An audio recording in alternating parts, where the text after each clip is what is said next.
শুভ সকাল বন্ধুরা। তো তোমরা সকলে কেমন আছো? আশা করছি যে যেখানে আছো খুব ভালো আছো আর সুস্থ আছো।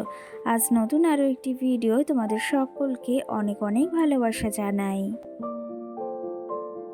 আজকে হলো রবিবার আর এখন কিন্তু ঘড়ি কাটাতে সময় হয়েছে ওই ভোর 4:30। তো আজকের ব্লগটি আমি ভোর 4:30 থেকেই শুরু করছি তোমাদেরকে সাথে নিয়ে। আশা করি আজকের ব্লগটি তোমাদের খুব ভালো লাগবে, তো চলো দেখতে থাকো। আজকে না সকালে ওই যে অন্যান্য দিনের থেকে একটু ভোরবেলায় ঘুম থেকে উঠেছি।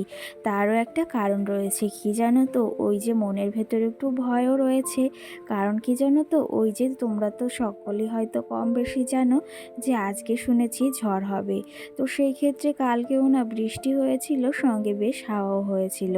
আর আজকে সকালে উঠে দেখি একদমই মেঘলা মেঘলা ওয়েদার, আর সঙ্গে কিন্তু বাইরে ভীষণই হাওয়া দিচ্ছে। কি জানো তো, রাত্রে তেমন করে ঘুমও হয়নি, ওই যে একটু টেনশনও রয়েছে যে ঝড় হবে কি না হবে। তো সেই ক্ষেত্রে এই যে ঘুমটাও ভেঙে গেছে জানো তো ভোরবেলা। তো তার জন্য উঠে ওই যে আর ঘুমোইনি, সেই ক্ষেত্রে উঠে ঘরে না টুকিটাকি এখন কাজগুলোকেও সেরে নিচ্ছি। কাজ বলতে ওই যে টেবিলটাকে অনেক দিন হয়েছে তেমন করে মোছা হয় না। তো সেই ক্ষেত্রে ভাবলাম অনেকটা ভোরবেলা যেহেতু ঘুম থেকে উঠে পড়েছি, তো হাতে একটু সময়ও রয়েছে, তাহলে এই ঘরের কাজগুলো টুকটুক করে সেরে ফেলি। আর বেশ একটা নোংরাও পড়েছে, তো সেই ক্ষেত্রে ভাবলাম হাতে যখন একটু সময় রয়েছে তাহলে এই কাজটা না টুকটুক করে সেরে ফেলি। আর এই যে বেশ কটা দিন বললাম টেবিলটাকে তেমন করে ঝাড়পোছ করা হয় না বা মোছাটাও হয় না। তো সেই ক্ষেত্রে এখন এই যে টেবিলের সমস্ত জিনিসগুলো ভালো সুন্দর করে পরিষ্কার করেও নেব। কি জানো তো, ওই যে একটু নোংরা হলেই না সেই জিনিসগুলো দেখতেও কিন্তু বেশ বাজে লাগে।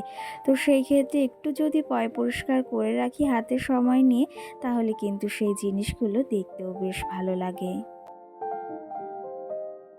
আর এই যে এখন হোম থিয়েটারটাও মুছে নেব। কি জানো তো, কালো জিনিসের ওপর নোংরাটা পড়লে কিন্তু সেটা বেশি বোঝা যায়। তো সেই ক্ষেত্রে হোম থিয়েটারের ওপরটা ওই যে একটা কাপড় দিয়েছি, আর এই যে সাইডটা না নোংরা পড়লেই ভীষণ পরিমাণে বোঝা যায়। তো সেই ক্ষেত্রে ওটাকেও মুছে নিলাম। আর কি জানো তো, হোম থিয়েটারটা না আমার বাপের বাড়ি থেকেই দিয়েছিল আমার বড়দাদা।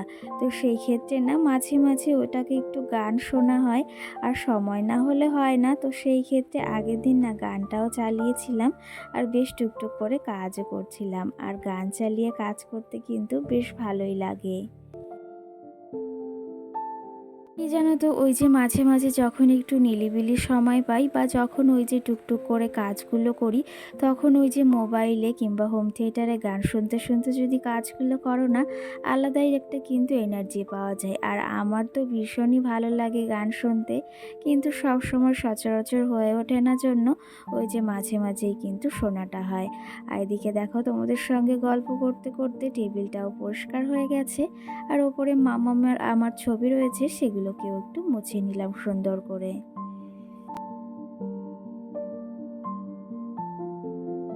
টেবিলটাকে ওইদিকে সুন্দরভাবে গুছিয়ে পরিপাটি করে রেখে এসেছি, আর এখন এই সাইডে জানলাটাও খুলে দেব। কি জানো তো, মেঘলা মেঘলা ওয়েদার, সঙ্গে কিন্তু বেশ ভালো হাওয়াও দিচ্ছে। আর এখন কিন্তু মনে হচ্ছে পুরো অন্ধকার, অটোটাও যদিও অন্ধকার নয়, তবে বাইরে লাইটটা জ্বালানো নেই, মানে বারান্দাতে, সেই জন্য কিন্তু অতটা অন্ধকার মনে হচ্ছে। তো সেই ক্ষেত্রে এখন এই যে ঘরের কাজগুলো সেরে নেব, ঘরটাও ঝাড় দিয়ে নেব। আর কি জানো তো, আজকের ভিডিওতে তোমরা বেশ খানিকটা আওয়াজও পাবে, কারণ আজকের ভয়েসটা রাত্রে যেহেতু দেওয়া হচ্ছে, আর আমি বেশিরভাগ সময় রাত্রেই কিন্তু ভয়েসটা দিয়ে থাকি। তো সেই ক্ষেত্রে ভীষণই বাইরে হাওয়া হচ্ছে, সঙ্গে কিন্তু রিমঝিম করে বৃষ্টিও পড়ছে। তো সেই ক্ষেত্রে ওই যে ভিডিওটা তো আমাকে এডিটিং করতেই হবে, তো সেই জন্য বসে বসে এই অবস্থাতেও কিন্তু ভিডিও এডিটিংটা করছি তোমাদের জন্য। জানো তো এই যে ইউটিউব এমন একটা জায়গা যাকে কিন্তু প্রচণ্ড পরিমাণেই ভালোবেসে ফেলেছি। আর কি জানো তো ইউটিউব এমন একটা জায়গা যেখানে ওই যে ভালোবাসা ছাড়া কখনোই কাজ করা সম্ভব নয়। তো সেই ক্ষেত্রে এতটাই পরিমাণ ভালোবেসে ফেলেছি যে ওই যে একটা দিন ভিডিও না করতে পারলে বা ভিডিও তোমাদের সঙ্গে শেয়ার না করলে একদমই কিন্তু ভালো লাগে না। আর তার জন্য এই ওয়েদারও কিন্তু তোমাদের সঙ্গে ভিডিও শেয়ার করছি। আর কি জানো তো কারেন্টেরও খুব সমস্যা হচ্ছে, ওই যে বারবার আসছে আর বারবার চলেও যাচ্ছে। জানি না আজকে রাত্রে কিংবা বিকালে কি ওয়েদার হবে, তো সেই ক্ষেত্রে ভীষণই না ভয় লাগছে। এর মাঝে দেখো সংসারের সমস্ত কাজগুলোই কিন্তু সেরে নিয়েছি আর স্নান করে ঠাকুর পুজো দেওয়ার জন্য ফুলও কিন্তু তুলে নিয়েছি। আর আজকে কিন্তু আমাদের পঞ্চজবা গাছে বেশ কটা পঞ্চজবা ফুলও ফুটেছে আর দেখতে কিন্তু বেশ সুন্দরও লাগছে। কি জানো তো ওই যে এখনো যেহেতু বেলা হয়নি সেহেতু ফুলগুলো না দেখতেই পাচ্ছ একদম ছোট্ট হয়ে রয়েছে। এখন কিন্তু ঘড়ি কাঁটাতে সময় হয়েছে ওই সকাল 7টা। আর এইদিকে কিন্তু আমি চাটাও খেয়ে নিয়েছি, চা বানিয়ে, আর সঙ্গে কিন্তু রান্নাটাও বসিয়ে দিয়েছি। কি জানো তো চটজলদি আজকে রান্নাটাও সেরে নেব। ওই যে ঝড়ের ভয় তো রয়েছেই, সঙ্গে কিন্তু অনেকটা টেনশানও রয়েছে। তো সেই ক্ষেত্রে সকাল সকাল রান্নাটাও সেরে নিচ্ছি। আর আজকে না কুমড়ো শাক ওই যে তরকারি করেছি, সঙ্গে পটল ভাজা আর পাট শাক রান্না করেছি। এই যে রান্না করতে করতে একটু সিমাইও খেয়ে নিচ্ছি। কি জানো তো আগের দিন রান্না করেছিলাম, রাত্রে খাওয়া হয়েছিল, সেই ক্ষেত্রে আর একটু ছিল, সেটা না সকালে একটু খাচ্ছি। আমার না ভীষণই ভালো লাগে সিমাই খেতে। তোমাদের কার কার ভালো লাগে অবশ্যই জানিও। একটা দিদিভাই আমাকে কমেন্ট করেছে যে আমারও সিমাই খেতে ভীষণ ভালো লাগে। তো সেই ক্ষেত্রে দিদিভাই আমার পছন্দ আর তোমার পছন্দ কিন্তু তাহলে সেমই। কি জানো তো ওই যে সিমাই বা মিষ্টান্ন এইসব খাবারগুলো না আমার ভীষণই ভালো লাগে। আর আমার মাম্মাম যদিও এইসব পছন্দ করে না আর তোমাদের দাদা ভাইও কিন্তু পছন্দ করে না, সেই ক্ষেত্রে দুজনের পছন্দ কিন্তু একদমই অন্যরকম। জানো তো তোমাদের দাদা ভাই ওই যে টক জাতীয় কিংবা ঝাল জাতীয় খাবার খেতে কিন্তু বেশ পছন্দ করে। আর আমার যদিও অতটা টক পছন্দ নয়, কিন্তু তোমাদের দাদা ভাই না ভীষণই পছন্দ করে। মাঝে মাঝে না অবাক হয়ে যায় একটা ছেলে মানুষ হয়ে কি করে এতটা টক খেতে পারে। ওই যে রান্না বাড়া সেরে সোজা চলে এসেছি ঘরে। আর ঘরে না এই যে একটু মোছামুছিও করতে হবে। বেশ কটা দিন হয়েছে কিন্তু এই যে ফটোগুলোকে মোছা হয় না। আর ঘরে ওই যে সাইডে একটু ঝুল পড়েছে সেটাও একটু ঠিক করে নেব। কি জানো তো সচরাচর এই কাজগুলো যেহেতু করা হয় না, সেহেতু ভেবেছি আজকে একটু হাতে সময় রয়েছে আর সকাল সকাল রান্না বাড়াটাও হয়ে গেছে, তাহলে এই কাজগুলো না এখন সেরে নিই। এদিকে দেখো আমাদের কিছু ফটো ফ্রেম ছিল সেগুলোকেও নামিয়ে নিয়েছি।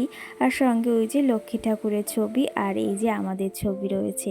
কি জানো তো এই ছবিগুলো কিন্তু ভীষণই স্পেশাল দিনের ছবি। তো সেই ক্ষেত্রে সব কিছু এই যে ফটো ফ্রেম করেই রেখে দিয়েছি। কি জানো তো আমরা যে কোনো সুন্দর জিনিস কিংবা যে কোনো সুন্দর মুহূর্তের ছবি কিন্তু তুলে রাখি। আর সেই ক্ষেত্রে সেগুলো ক্যামেরা বন্দি বা ওই যে ফটো ফ্রেম বানিয়েই রেখে দিই। তো সেই ক্ষেত্রে আমার ভীষণই জানো তো পছন্দ যে আমি সুন্দর সুন্দর ছবি বাঁধিয়ে রাখবো। তো সেই ক্ষেত্রে এখানে দুটো ছবি রয়েছে, তোমাদের দাদা ভাইয়ের আর আমারই। কিন্তু একটা মাম্মাম পেটে রয়েছে মানে 7 মাসের সময়, আর একটা কিন্তু আমার বিয়ের পরপরই।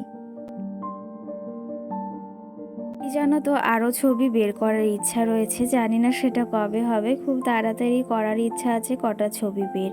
তো যাই হোক এইদিকে দেখো বিছনাটাকেও সুন্দর করে গুছিয়ে নিয়েছি, দেখতে কিন্তু বেশ ভালো লাগছে। দিকে কিন্তু বিছনাটাও তোলা কমপ্লিট আর মাম্মাম সোনা কিন্তু ওইদিকে খেলাধুলো করে চলেও এসেছে। ওকে একটা কে কি বলেছে তার জন্য আমার কাছে এসে কিন্তু নালিশ করছে। আর কি জানো তো ওকে যদি কেউ একটু বকে সেটাই এসে কিন্তু সঙ্গে সঙ্গে আমাকে বলে দেয়। আর এই দেখে দেখো ওকে একটু আদরও করে নিচ্ছি, কারণ ওকে ওই যে কে একটা যেন বকেছে বেশ।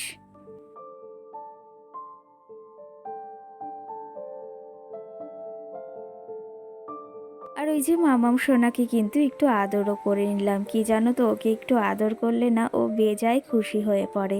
তো সেই ক্ষেত্রে একটু আদরও করে দিলাম। আর এদিকে ছোট্ট যে ফটো ফ্রেমগুলো ছিল সেটা না ফ্রিজের ওপর সুন্দর করে সাজিয়ে নিলাম।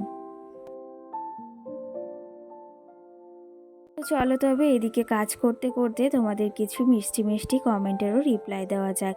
একটা দিদিভাই আমাকে কমেন্ট করেছে, তুমি কিন্তু বেশ সুন্দর গুছিয়ে কাজ করো। তো সেই ক্ষেত্রে সেই দিদিভাইকে অসংখ্য ধন্যবাদ যে আমার কাজগুলো তার ভীষণ পছন্দ হয়েছে। সঙ্গে কিন্তু আরেকটা কমেন্টও এসেছে। আগের দিনের ভিডিওতে আমি একটা কমেন্টের রিপ্লাই দিয়েছিলাম, সেখান থেকেই আরেকটা কমেন্ট এসেছে, যে কমেন্টের রিপ্লাই দেওয়ার জন্য থ্যাংক ইউ। তো ওই যে থ্যাংক ইউ বলে কোনো করো না। তো সেই ক্ষেত্রে তোমাদের রিপ্লাই দিতে পেরে কিন্তু আমারও ভীষণ ভালো লাগে। আর সঙ্গে কিন্তু এটাও কমেন্ট করেছে যে তোমার ভিডিও আমি এই যে নতুন দেখছি। তো তোমাকে অসংখ্য ধন্যবাদ জানাই যে আমার ভিডিওগুলো তুমি দেখছো বা তোমার ভালো লাগে। যাই হোক, এইদিকে আমাদের সকালের রান্নাবান্না কমপ্লিট হয়ে গেছে। আর এখন না মাম্মামের খাবারটাও বসাচ্ছি। মাম্মামের খাবার বলতে সকালে তোমাদের দাদাভাই ওই যে জিওল মাছ এনেছে, তো সেটা দিয়েই কলা দিয়ে আলু দিয়ে তরকারি করে দিচ্ছি ওকে। আর সঙ্গে না আজকে ওর জন্য প্রেশার কুকারেই কিন্তু ভাতটা বসিয়েছি। আজকে যদিও ঘুম থেকে উঠেছি ওই ভোর 4:30-র সময়, তখন থেকে কিন্তু ওই যে উঠে সংসারের সমস্ত কাজ কিন্তু একা হাতেই সামলাচ্ছি। আর এরকমটা করেই কিন্তু রোজ আমাকে সংসারটাকে সামলাতে হয়। কি জানো তো, আমাদের মতো সাধারণ ঘরের গৃহবধূদের সংসারটা নিজেদেরই কিন্তু সামলাতে হয়। সেই ক্ষেত্রে সংসারের সমস্ত কাজগুলো সামলেই কিন্তু তারপরে নিজের ওই যে ভালো লাগা খারাপ লাগাগুলোর দিকেও খেয়াল রাখতে হয়। তো সেই ক্ষেত্রে ওই যে সব সময় না সব কাজগুলো করতে ভালো লাগে না, মাঝে মাঝে মনে হয় একটু নিরিবিলি সময়ও নিজের জন্য বার করতে হয়। মামামের দুপুরের খাবারটাও ওদিকে রেডি, ভাতটাও হয়ে গেছে, তরকারিটাও হয়ে গেছে, আর এখন নিজে লেবুর রসটাও খাইয়ে দেব। তো চলো তবে আজকে ব্লগটি এই অবধি। সকলে ভালো থেকো, সুস্থ থেকো, সকলকে টাটা। আবার দেখা হবে নেক্সট ব্লগে। টাটা বন্ধুরা।